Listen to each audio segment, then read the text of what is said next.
दूसरी तरफ शोर मचा कि रानी शशिकला को गोली लग गई है। इसका देहांत हो चुका है। मैं मुसल्लह सिपाहियों के साथ वहां पहुंचा तो शशिकला की लाश खेमे में पड़ी हुई थी। महावीर दोनों हाथों से सर थामे बैठा हुआ था। हमें देखते ही उठकर खड़ा हो गया। गुस्से से कहने लगा, अंधेरे में सोच समझकर गोलियां चलाई जाती हैं। पता नहीं किसकी गोली ने मेरी शशि को मुझसे छीन लिया है। फिर वो रानी के पास बैठकर इसका हाथ थाम कर बोला, मैं किसी गोली चलाने वाले को इल्जाम दूं, किसको मौत की सजा सुना दूं? आह रानी, किसी कातिल को सजा नहीं मिलेगी तो तुम्हारी आत्मा को शांति नहीं मिलेगी। आह, मैं क्या करूं? यहाँ सभी वफादार हैं, किसी ने तुमसे दुश्मनी नहीं की है। मैं चुपचाप सर झुकाए खड़ा था। वो इसे कत्ल करने के बाद सबके सामने आंसू बहा रहा था। ना कोई सोच सकता था, ना शुबा कर सकता था कि इससे कत्ल किया गया है। यही साबित होने वाला था कि वो इत्तफाकन गोलियों की जद में आ गई थी। आखिर को वो राजा था, कोई इस पर शुबा नहीं कर सकता था। मैं कत्ल की इस वारदात का चशमदीद गवाह नहीं था, मगर अपनी गैर मामूली समात के जरिए यकीन से कह सकता था कि वही शशिकला का कातिल है। लेकिन ना कोई इस बात को मानता और ना ही मैं किसी पर अपनी गैर मामूली सलाहियतें जाहिर करने वाला था। दूसरे दिन इसकी अर्थी उठाई गई, चिता जलाई गई। आसपास के रजवाड़ों से राजे महाराजे और बेशुमार रिश्तेदार आए। सबने राजा महावीर से हमदर्दी की, शशिकला की आत्मा की शांति के लिए दुआएं की। बेचारी अपने पिया की निशानी 2 बरस की दूध पीती बच्ची छोड़कर गई थी। इसे किसी आया के हवाले कर दिया जाता, वो महल के किसी हिस्से में परी जिंदगी गुजारती रहती। आखिर इसकी माँ जहेज में लाई हुई जमीन जायदाद और राजा साहब को देकर गई थी। इसके एवज एक बच्ची की परवरिश महंगी ना पड़ती। महावीर के हुक्म से राजगढ़ में 7 दिनों तक सोग मनाया गया। जाने वाले ख्वाह किसी बहाने जान से जाएं, जाने के बाद दुनियावी दस्तूर के मुताबिक मातम करते हुए इन्हें याद किया जाता है। एक रात महावीर चौहान खूब पी रहा था। इसने मुझे बुलाकर घूरते हुए देखा, फिर पूछा, तुम्हारे दिल में क्या है? मैंने बेख्तियार कहा, मेरे दिल में खुदा है। खुदा की नहीं, इंसानों की बात करो। ये बताओ, तुम मुझे छुप छुप कर घूर घूर कर क्यों देखते हो? जब कभी नजरें मिलती हैं तो मुंह फेर लेते हो। सच बोलो, तुम्हारे दिल में क्या है? यही मैं पूछता हूं, आपके दिल में क्या है? क्या ये समझते हैं कि मैंने आपकी दासी रुक्मणी के साथ पाप किया है? वो तड़क कर बोला, क्या नहीं है? ये देखो कि हमारा दिल कितना बड़ा है। हम जानते हुए भी अनजान बन गए, तुम्हें माफ कर दिया। मैंने रस्मी तौर पर एक मुलाजिम की हैसियत से कहा, आपकी मेहरबानी है, तुम ये बताओ हमसे क्या शिकायत है? हमें छुप छुप कर घूर घूर कर क्यों देखते हो? इसलिए कि मैं आपके एक भेद का, एक जुर्म का चशमदीद गवाह हूं। इसे सवालिया नजरों से मुझे देखा। मैंने कहा, मैंने अपनी आंखों से देखा है आपने रानी शशिकला को गोली मारती। इसने चौंक कर मुझे देखा। वो कुर्सी पर बैठा हुआ था, नशे की हालत में आगे पीछे झूम रहा था। इसने गुस्से से पूछा, क्या बकवास कर रहे हो? मैंने झूठ कहा। जिस वक्त आप रानी से बातें कर रहे थे, फिर इससे गोली मारी, इस वक्त मैं वहां एक जरा दूर झाड़ियों के पीछे था। तुम झूठ बोल रहे हो। तुमने मेरे फायर की आवाज में कहीं दूर से गोली चलाई थी। वो मैंने नहीं, एक सिपाही ने फायर किया था। दरअसल मैं आपके इरादे को भांप गया था, इसलिए मचान की तरफ नहीं था। आपका पीछा करता हुआ वहां झाड़ियों के पीछे छुप गया था। वो थोड़ी देर तक मुझे घूर कर देखता रहा, फिर एक घूंट पीने के बाद बोला, ठीक है, तुम चशमदीद गवाह हो, आगे बोलो, क्या इरादा है? क्या मुझसे दुश्मनी करोगे? क्या ये ऐलान करोगे कि मैं शशिकला का हत्यार हूं? नहीं। कहाँ एक राजा और कहाँ ये नौकर? میں نوکری چھوڑ کر جانا چاہتا ہوں. تمہیں چھوڑنا ہوتا تو ہم اسے رات چھوڑ دیتے جب تم نے ہماری داسی کے ساتھ مکالہ کیا تھا. یہاں کی ہر چیز تمہارے لیے ایک امانت ہے. تم نے امانت پہ خیانت کی. ہمیں یقین ہے آئندہ تم ایسی غلطی نہیں کرو گے. یہاں سے جانے کا خیال دل سے نکال دو. میں کچھ نہ بولا، سر جھکائے کھڑا رہا. اس نے کہا تم ہمارے بھیدی بن گئے ہو. کیا تم نے ہماری ششی کلا سے ہونے والی باتیں بھی سنی تھیں؟ میں نے ہاں کے انداز میں سر ہلایا. اس نے کہا پھر تو یہ مانتے ہو کہ وہ رانی بچلن اور بے وفا تھی. اس نے ایک حرام کی بچی پیدا کر کے ہمیں باپ بنایا، دھوکہ دینا چاہا. جی ہاں، میں نے سب کچھ سنا ہے. وہ آپ سے طلاق مانگ رہی تھی. آپ اسے چھوڑ دیتے، جانے دیتے، اس کی ہتیا نہ کرتے. تم نے یہ بھی سنا ہوگا کہ ہم نے اس کی ہتیا کیوں کی. وہ جہیز میں جو کچھ لائی تھی اسے ہم منافع کے طور پر حاصل کرنا چاہتے تھے، لہٰذا اس کی موت لازمی تھی. پھر تو رانی کلاوتی بھی آپ کو فریب دے رہی ہے. اس نے جو بیٹا پیدا کیا ہے وہ آپ کا نہیں ہے. وہ شیشے کے جام کو منہ سے لگا کر کئی گھونٹ پینے کے بعد بولا، ہاں اب اس کی باری ہے. ان عورتوں نے فریب دے کر ان سے پیچھا چھڑانے کا معقول جواز پیدا کیا ہے. ان دونوں سے دل بھر چکا ہے. یہ جائیں گی اور نہیں آئیں گے. وہ خالی جام کو بھرتے ہوئے بولا، حسین عورت بس ایک رات کی شاعری ہوتی ہے. سہاگ رات میں کلی بن کر آتی ہے، دوسری صبح پھول بن کر کھلتی ہے. ہمیں گوبھی کا پھول دکھائی دیتی ہے. وہ ایک گھونٹ پی کر بولا، محل میں جتنے گلدان ہیں روز صبح ان میں تازہ پھول مہکتے ہیں، تو پھر ہماری آگوش کے گلدان میں ایک ہی پھول کیوں کھلتا رہے، دوسری تیسری کلی کیوں نہ آئے. وہ ہنسنے لگا. ہندوستان کے راجا اور نواب ایسے ہی عیاش تھے. برٹش سرکار انگریز بہادر کے سائے میں پرورش پا رہے تھے. ان کی وفاداری اور تابع داری یہ تھی کہ وہ اپنے راجوڑے کی تمام جنتا کو تاج برطانیہ کا وفادار بنا کر رکھتے تھے. یہ کام راجا کی فوج کرتی تھی اور وہ عیاشی کرتے تھے، شراب اور شباب میں مست رہتے تھے. راجا مہاویر بھی یہی کر رہا تھا. میں چپ چاپ سر جھکائے سن رہا تھا. اس نے کہا اس بار ہمارا کام تم کرو گے، رانی کلاوتی کا ٹھکانے لگاؤ گے. میں نے چونک کر اسے دیکھا، پھر کہا بچہ ابھی دودھ پی رہا ہے، اس سے ماں کی چھاتی سے الگ نہ کریں، طلاق دے کر میکے بھیج دیں.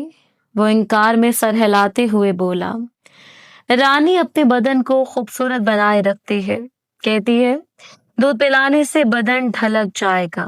اس نے پہلی 2 ماہ تک بچے کو بکری کا دودھ پلایا، اب وہ گائے کا دودھ پی رہا ہے. ماں کے بغیر جی لے گا. ہماری اولاد نہیں ہو سکتی، وارث ضروری ہے. ہماری بڑی رانی اس بچے کو سنبھال لے گی.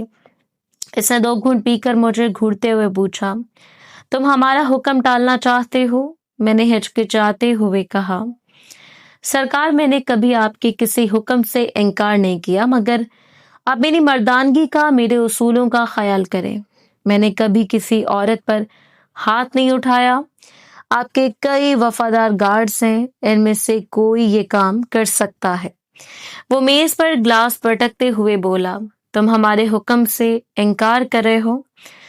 میں گستاخی نہیں کر رہا ہوں، التجا کر رہا ہوں. نوکری چھوڑ کر جانا چاہتا ہوں. آپ نہیں چاہتے اس لیے نہیں جا رہا ہوں. اسی شرط پر تابع دار بن کر رہوں گا کہ مجھ سے کسی عورت کی ہتیا نہیں کرائیں گے. وہ سن رہا تھا اور سوچ رہا تھا. دھیما پڑ گیا تھا. پھر اس نے سر ہلا کر کہا، ہم اس معاملے میں کسی بھی گارڈ کو اپنا بھیدی نہیں بنائیں گے، خود ہی رانی کلاوتی سے مکتی حاصل کریں گے. وہ ذرا چپ ہوا، ایک ایک گھونٹ پیتا رہا، سوچتا رہا.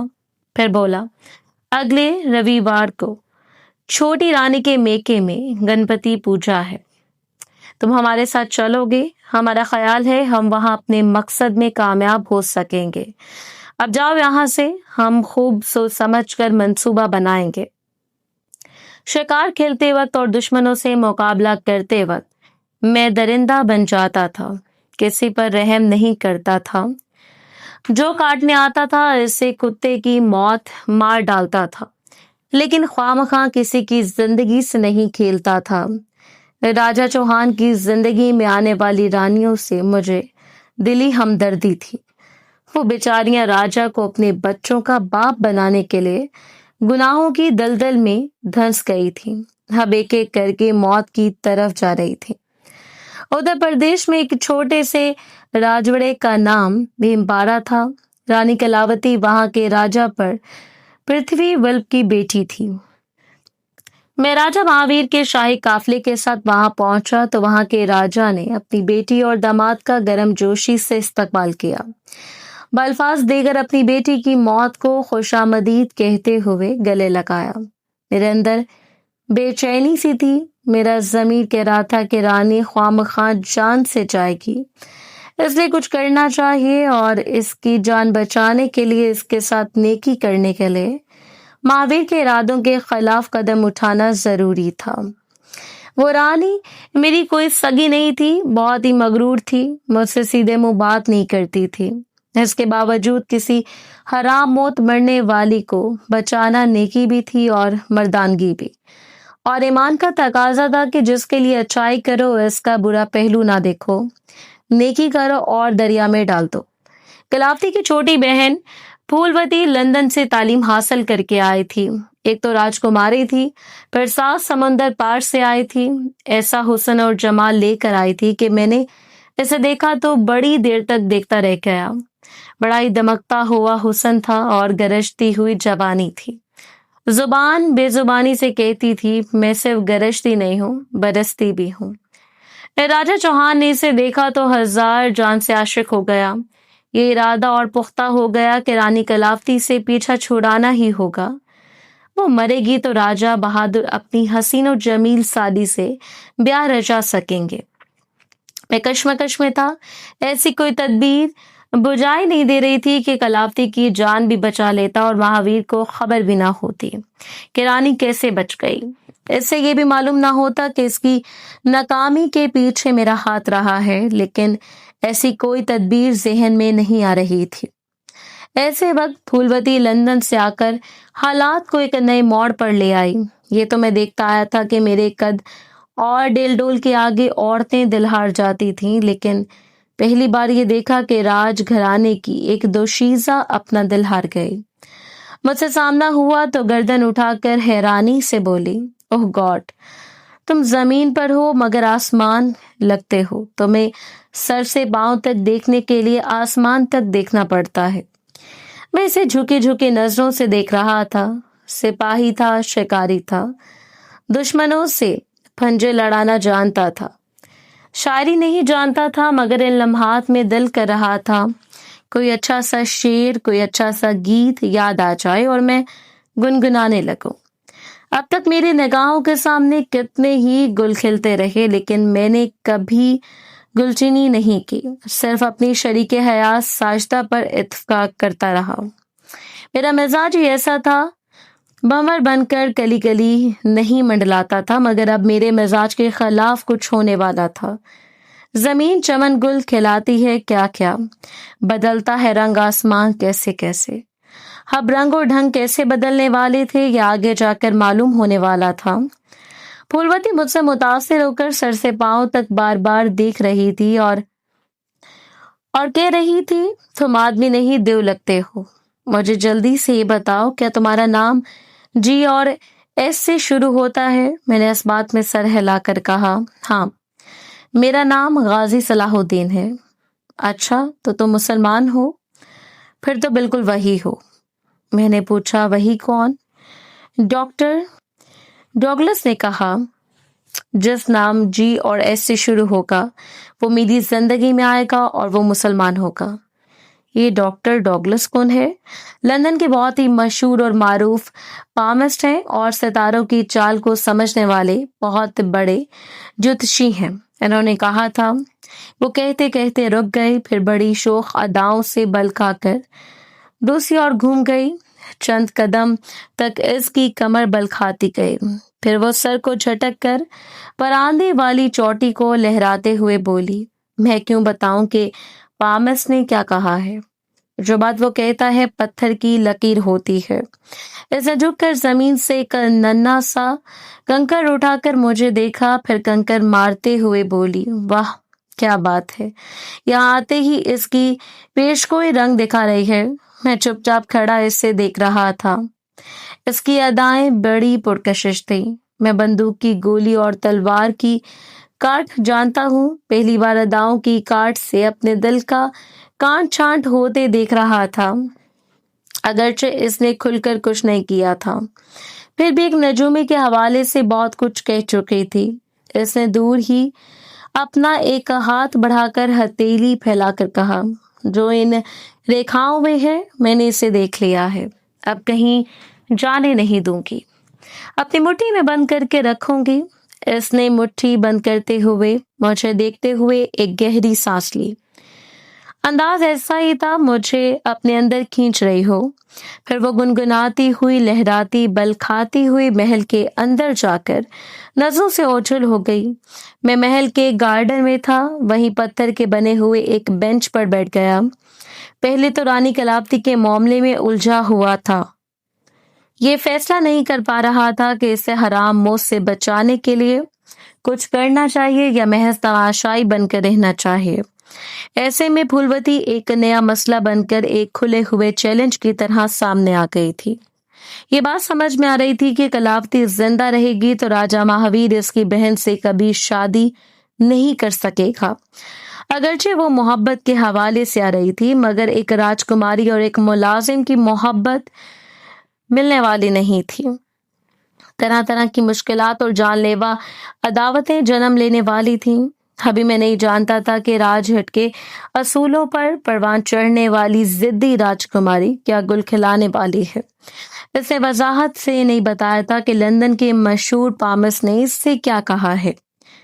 वैसे ही मालूम हो गया था कि इस राजकुमारी की जिंदगी में जिस शख्स को अहमियत दी गई है, इसके नाम के पहले हरूफ जी और एस से हैं, और वो डॉक्टर डोगलस की इस पेशगोई के बायस मुझसे मुतासिर हो रही थी। शायद मेरे बारे में और बहुत कुछ मालूम करने के लिए रह गया होगा, इसलिए जल्द ही मुझसे कतरा कर चली गई थी। मेरे लिए लम्हा फिक्रिया था। राजा चौहान को मालूम होता कि वो मेरी तरफ माइल हो रही है तो वो अपने बॉडीगार्ड का रकीब बनने की तौहीन बर्दाश्त ना करता, मुझे गोली मार देता। अगर मैं बच निकलता तो अपने वसी इख्तियारात के जरिए मेरा जीना हराम कर देता। अभी ये समझ नहीं आ रहा था कि मौजूदा हालात में क्या करना चाहिए।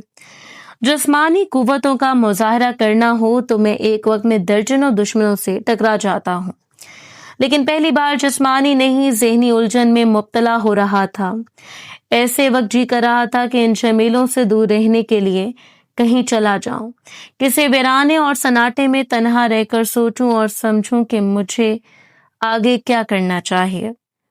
पृथ्वी वल्लभ ने अपनी बेटी और दामाद का दिल बहलाने के लिए हुक्म दिया कि खुले मैदान में खेल तमाशे किए जाएं। फूलवती ने लंदन में घुड़सवारी और राइफल शूटिंग की तरबियत हासिल की थी। वो अपनी प्रजा के सामने, खसूसन मेरे सामने, अपनी घुड़सवारी के कमालात दिखाना चाहती थी। रेस के मैदान में जाने वाले घोड़ों को थोड़ी सी शराब पिलाई जाती है। फूलवती ने सवारी के लिए जिस घोड़े का इंतखाब किया था, इससे अपनी मौजूदगी में शराब पिलाई। साइस को हुक्म दिया कि घोड़े को मुकर्रा मिकदार से ज्यादा पिलाई जाए ताकि वो बेजुबान मस्ती में रहे और इसके इशारों पर नाचता रहे। महल के सामने खुले मैदान में बड़ा सा पंडाल सजाया गया था। वहां राजघराने के लोग जर्क बर्क मलबूसात में विराजमान थे। राजा वल्लभ ने अपनी बेटियों के साथ एक ऊंची मसनद पर सर उठाए सीना तान कर बैठा हुआ था। राजा महावीर चौहान के लिए एक अलहदा ऊंची मसनद थी। वो भी शाहाना बुलंदी पर बैठा बार बार फूलवती को देख रहा था। बेशक वो ऐसी हसीन और जाजिब नजर थी कि नजर भर देखने के बाद भी दिल नहीं भरता था। किस्सा हातिम ताई के एक किरदार की तरह धड़कनें कहती थी कि एक बार देखा है, बार बार देखने की हवस है। चौहान की नजरों में हवस थी, वो मोहब्बत से देखना नहीं जानता था। इसने मुझे इशारे से करीब बुलाया। मैं करीब आया तो मुझे और करीब होकर बात सुनने को कहा। वो राजदारी से कुछ कहना चाहता था।